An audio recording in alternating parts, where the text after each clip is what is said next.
Hey guys, this is Gathaway again, doing one final part of this session until tomorrow of Shadow of the Beast. So, yeah, I got a little upset last episode was my friend Adam's gamer tag came on my top score.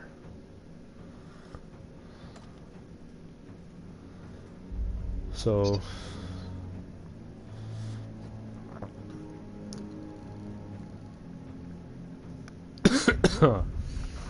so I got Dairy Queen timeline's gonna be watching on the world map. I got a shield of Blender, blocks incoming attacks by tapping toward the enemy just before impact. And I got some bestiary, which I'm gonna read real quick.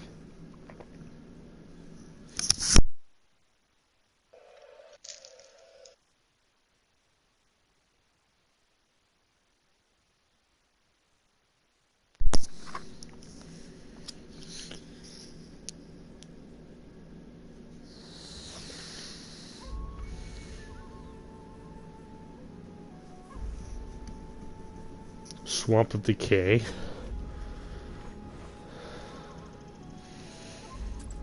This, by the way, Mike, this game only has 7 levels. Really? Encounter 7 and 9 first. 7.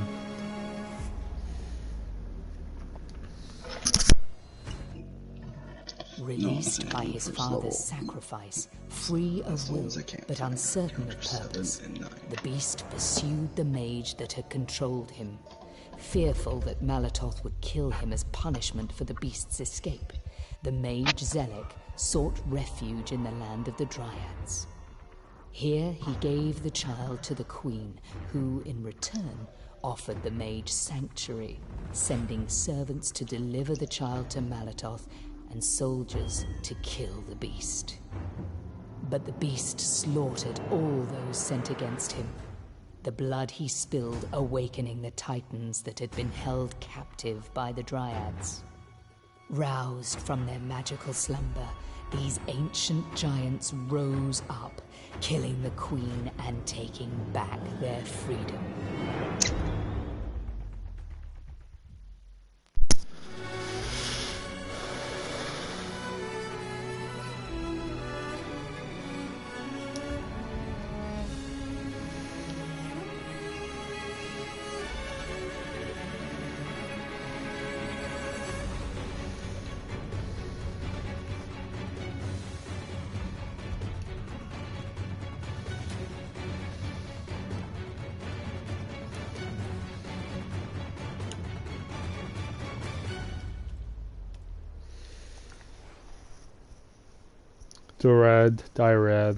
Dread drones. The dread magically ruled over by the queen, who assigns every dryad a role in the cascade of birth. The queen's decision is one of the for life and imprinted on the very being of their children. As a consequence, the queen enjoys absolute loyalty from her subjects and the rules of absolute power. The bulk of dryad population is made up of drones, the lowest of the dryad castes. The drones are both warriors and warriors.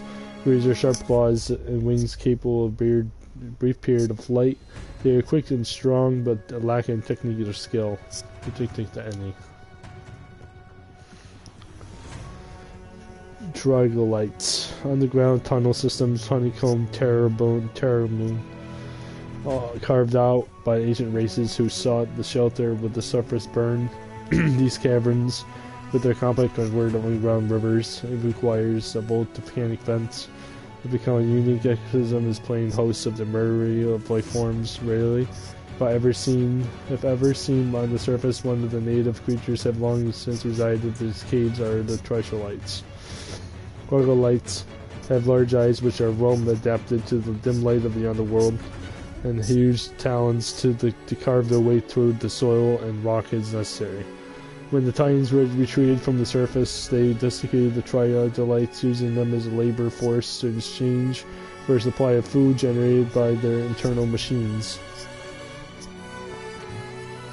thus subjugated, the Triolites helped the Titans carve out elaborate spaces to store technology and watch over them as they entered hibernation.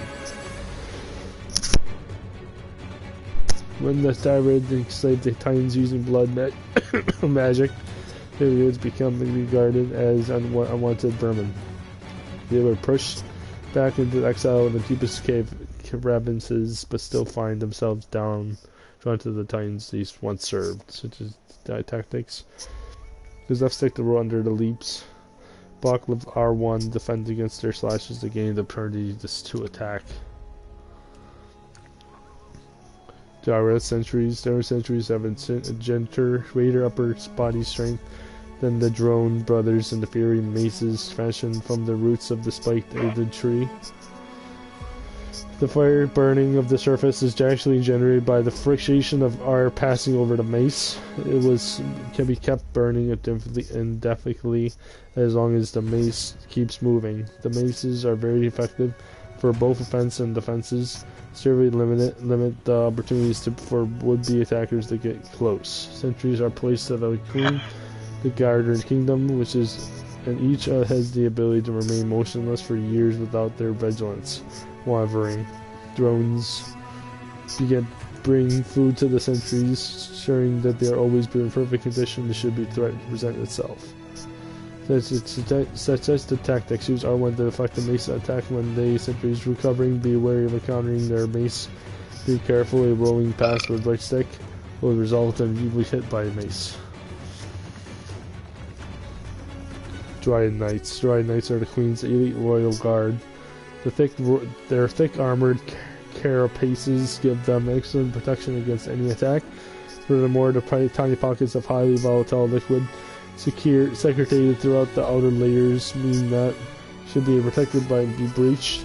The armor will shatter explosively, showering their assailant with razor-sharp shards, and granting the knight a chance to counterattacks. Wicked, tough and powerful, Vivid Knights are the Queen's strongest line of defense against anyone in the realm. Such attacks counter with L1. Very effective against dealing with these knights, to put them in place to prevent them from launching a counterattack of their own. Another approach is to make a full frontal attack with arc square. We turn the right stick to block their ricochet. I don't know what that means. Ricochet? No, ricochet. Spelled differently. Fairy Queen, hundreds of years old. I don't know, something like that. That's like a parry. Oh. Queen of the Dareds have drone wise, cunning, and fiercely protective over her subjects. Every one of whom is her own child. She has discovered the land of Jared, now occupied. She was with the nymph. Curious about the Titans she's discovered there and their strange machines. The Queen founded her kingdom around them. She imprisoned the Titans with their magic, preventing them escaping a slumber as they built her kingdom on the shoulders. Seeing the power the Malatops possess, the Queen forged a truce with them and the Council of Mages to perfect the destruction of their people. The Queen knows her uneasy alliance will last only as long Malatops sees value over people and by useful subservient. Her Candace has brought her time to incubate a new generation of nymphs as she plans to smuggle the fire-flung lands of the hope that they will escape the invisible genocide and re-establish the droid race. Suggested tactics of the Queen when she is airborne. It's virtually impossible to observe her actions carefully to judge when to attack and when not to retreat to safety. Moves carefully to her magic, she does not always attack directly. Titans. The Titans were mostly peaceful race when rose to the power of the fourth era of Karamoon. Possessing significant intelligence, the Titans master technology that they let them enforce their bodies so that they no longer had need for food. They allowed them to survive exile far below the ground when the burning rain scorched the surface of Karamoon. Emerging from the shelter of a bleak, nearly dead world, Titans decide to enter a long hibernation, shutting down the majority of their biological functions to await the recovery of the land. However, while the Titans slumbered, the Dareds propagated their underground tunnels and began a series of horrible experiments on their sleeping forms, binding them into a magical enslavement so they could never escape the Jared Queen. The imprisonment lasted until the arrival of Arbonne. The combination of the blood of their enslavers and their own shattered bonds, moving them enough to break the magical seals that constrained them, bring them closer to wakefulness. Jesus Christ. Seeing Arbonne struggle through the haze of their endless dream, things dimly perceive that this tiny creature may have held the key to destroying their tormentor. Suggested tactics. Shed as much blood as possible near Titans to weaken the magic bonding them to allow their consciousness to surface for a brief moment.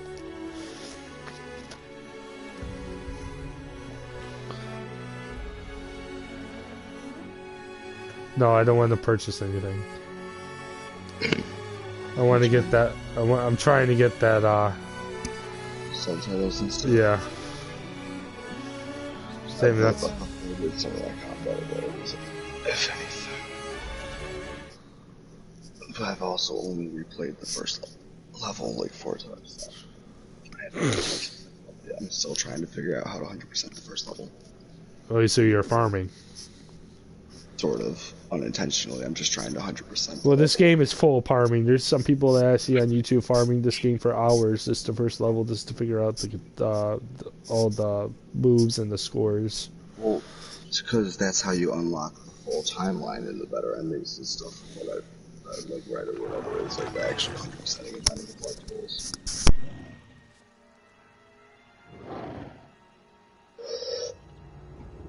So I'm trying to I at least want to be able to get the whole timeline, so I have like the full lore unlocked. You know what I mean? Which I need to do the collectibles for, anyways.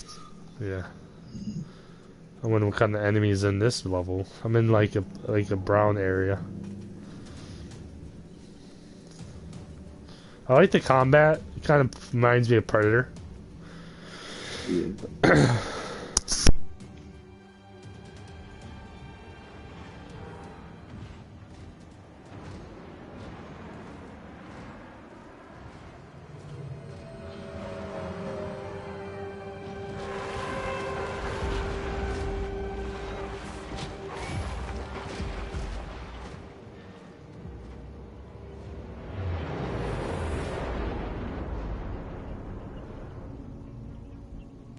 Planes, ships going by. Some blood.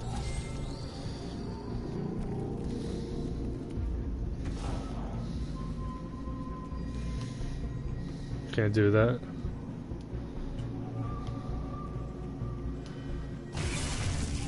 Oh, you can do that.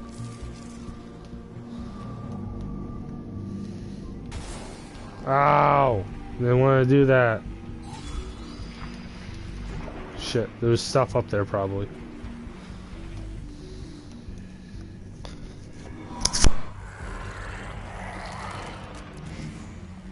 Even more enemies to fight, huh? Ow!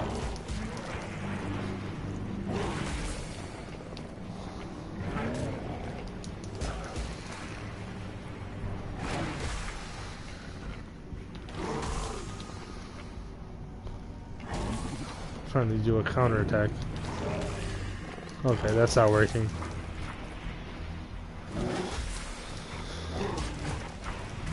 I've been practicing my counterattacks.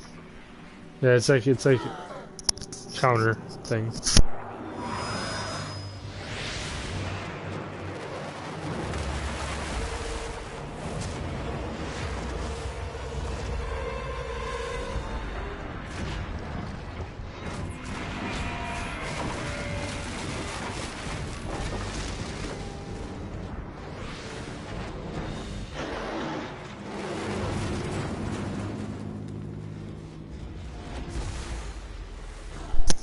Wow, I was fixing something. Oh yeah, elixir. Fuck yeah.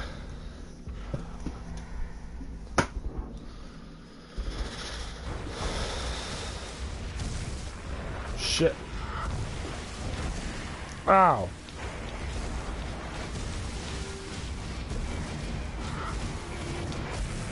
That one time I rolled into it. Come on. Really? Well.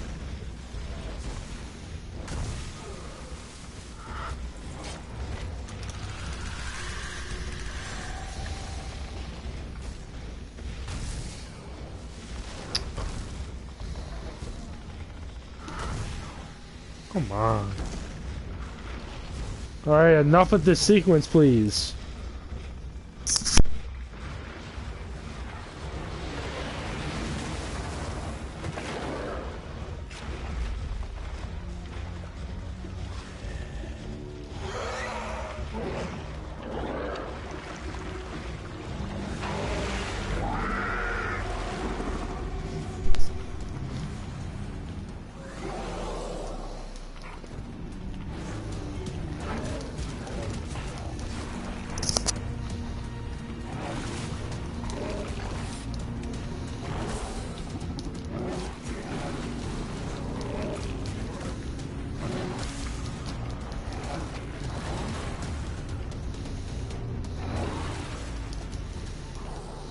Man, you die so quickly.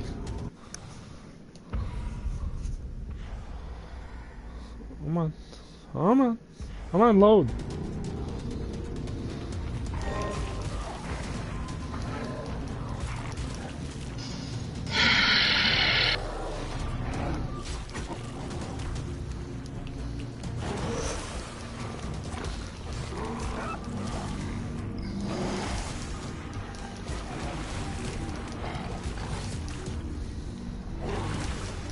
I hate how they are in the water and you can't see them. There's like these fucking fish dudes.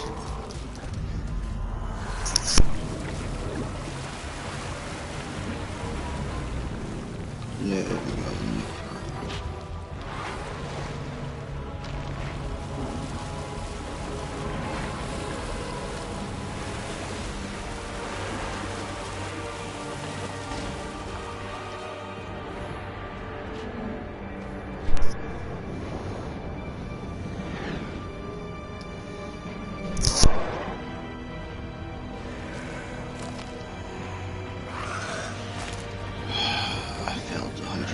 This level again.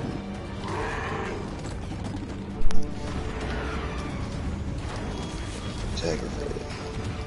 Cause like I like literally like I couldn't find like the running counter, like so I like googled it.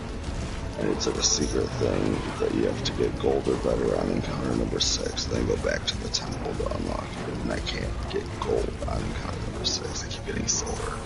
Oh really? Yeah. So I can't even start it, like, you know what I mean? So I've replayed this level 5 times, trying to get like one thing basically.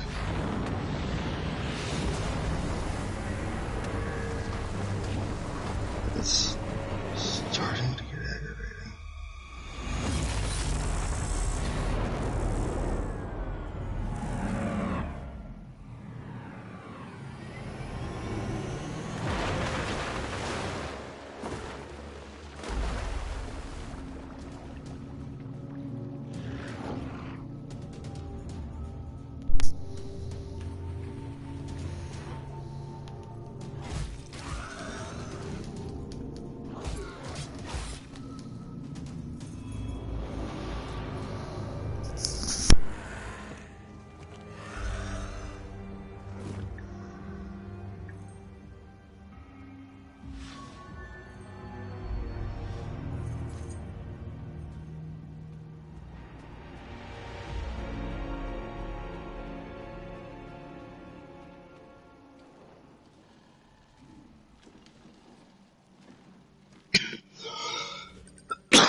You emerge from darkness.